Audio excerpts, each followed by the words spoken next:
আসসালামু আলাইকুম। তো আজকে যে জিনিসটা দেখাতে যাচ্ছি, সিরামিক্স নষ্ট না করেও হাই কমেন্ট বা ফ্রাঞ্জি কীভাবে সেট করবেন অতি সহজে। প্রথমে আমি টাইসের চারিদিক দিয়ে একটু কেটে নিলাম, তারপর হাতুড়ি দিয়ে হালকা হালকা করে এগুলো ভেঙে নিলাম, যেন খেয়াল রাখতে হবে যেন টাইসগুলো নষ্ট না হয়। একটি টাইস ভেঙে গেলে কিন্তু অনেক ঝামেলা লাগাতে, এটা তো আপনাদের বোঝেন। যেহেতু আস্তে ধীরে কাজটা করলে তেমন টাইসে কোনো ক্ষয়ক্ষতি হবে না। যাই হোক, আমি আমার একটা ছোটো হেলটি ছিল, ড্রিলের মাধ্যমে হেলটির মাধ্যমে কিন্তু পাইপের চারিদিকে একটু সাফ করে নিলাম, যেহেতু এখানে জিলবা লাগাতে হবে।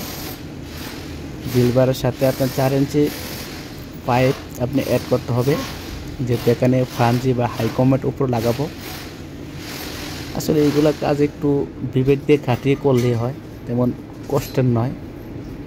বাস মাথায় একটু বুদ্ধি খাটিয়ে কাজ করে নেবেন।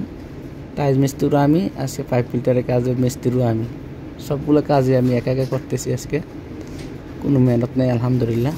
তো কাজটাও হাই দিয়ে রাখছি, এটার সাথে আর অনেক কারেন্টের কাজও করছি।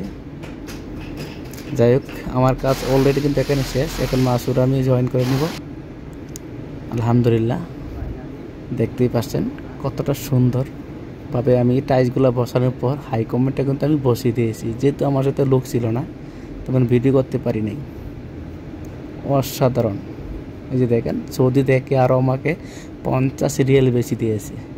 অনেক সুন্দরভাবে কাজটা করে দিয়েছি। এই যে দেখেন,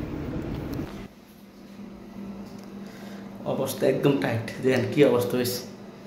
এই সিরামিক সুতা লাগাইছি আমি।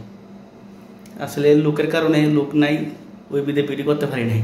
নাকে মুখে অবস্থা একদম টাইট। তাই করছি করতে রাত 1টা বাজে। অনেক কষ্ট ভাই এগুলো কাজ। যাই আলহামদুলিল্লাহ, কাজটা শেষ করতে পেরে খুবই ভালো লাগছে। এই যে দেখেন, সিরামিক্সটাও লাগাইছি আমি। কোনো বোঝার উপায় নেই যে সিরামিক্স এখানে ভাঙা হয়েছে।